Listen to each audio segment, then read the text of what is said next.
اگر انسان صرف ایک کام کر لے کہ اسلام کے بتائے ہوئے اصولوں کے مطابق زندگی کو ڈھال لے، جس کو ہم روزمرہ کی زندگی میں رب کی بندگی کہتے ہیں۔ بندگی رب تعالیٰ کی یہی ہے کہ رب تعالیٰ نے جو کچھ ہمیں حکم دیا ہے، رب جیسا چاہتا ہے کہ ہم ایسی زندگی گزاریں۔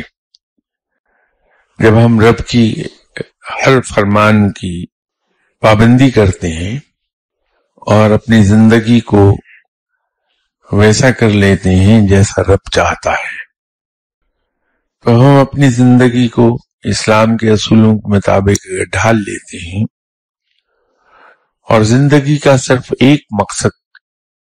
مقرر کر لیتے ہیں، اپنا ایک آبجیکٹو بنا لیتے ہیں اپنی لائف کا، اور وہ آبجیکٹو بڑا سادہ سا ہے، سمپل، اس میں کوئی اتنی بڑی راکٹ سائنس انوالو نہیں ہے۔ وہ یہ کہ میری عبادات صرف رب کے لیے ہیں اور میرا جینا دوسروں کے لیے ہے۔ جب انسان اپنے لیے نہیں دوسروں کے لیے جینا شروع کر دے اور لگام رب کے ہاتھ میں دے دے اپنی، تو انسان اپنا رول خود ادا کرنے لگتا ہے۔